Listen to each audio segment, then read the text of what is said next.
Welcome to Week in Design. If you're one of those people who's constantly looking to update your decor, then this next Week in Design project is just for you. Here's Kyzandrha Zarate to show us how to make wall graphics that are simple, inexpensive, and best of all, not permanent. The materials you need for the project are simply a regular pair of scissors. You're going to use a pen or a pencil. I prefer using a pencil just in case I make a wrong line or want to erase something.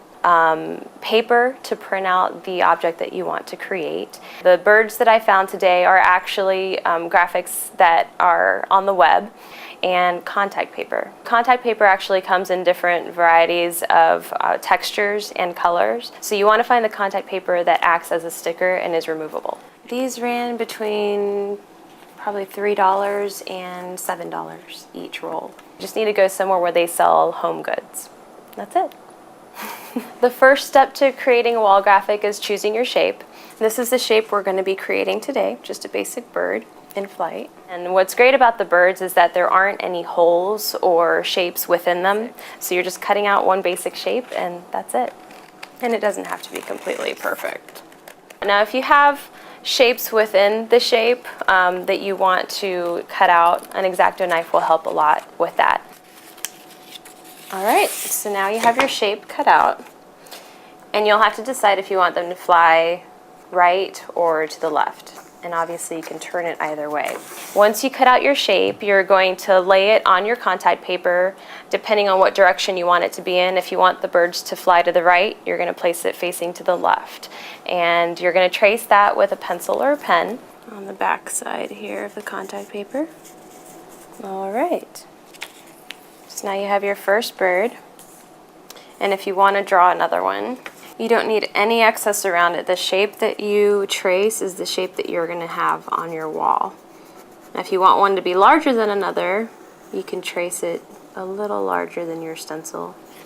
Alright, so you've got a second bird. What's great is most contact paper has a grid on the back, so it makes it easy to cut a straight line. That way it makes it easier for your next time you make something else. So we're just going to cut off the contact paper that we used before cutting out our shapes.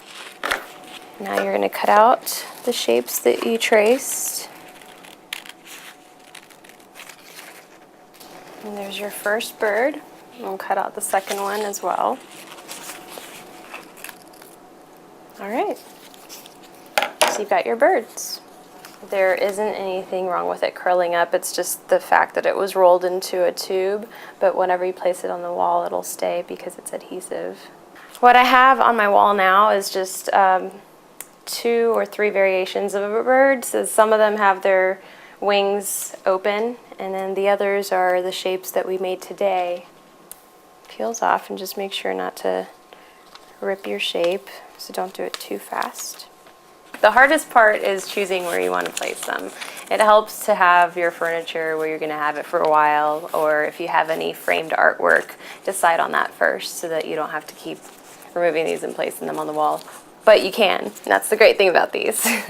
What you want to do is make sure that your wall is clean in that area. If you have a glossy paint, it might collect a little bit of dust. So you just want to wipe that down and just place the contact paper on there and it should work fine. My wall actually has a little bit of a texture to it, and the contact paper stuck to it just fine. Make sure he's on there. And that's it. It's easy.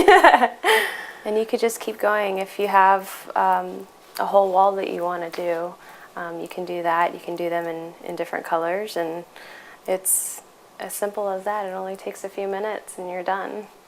So if you make them yourself, it's only going to cost between $2 and $5 probably, and that will actually create hundreds of birds because you have a whole roll of contact paper that you're working with, and you can choose the color in person and change your mind and not spend very much on shipping.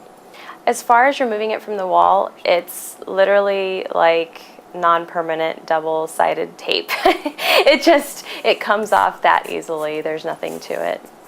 And if you decide you don't quite like it where you placed it, you can simply just take them off, and they're still as sticky as they were before. They don't lose any of their adhesive backing, and the wall looks just fine. They don't leave any marks.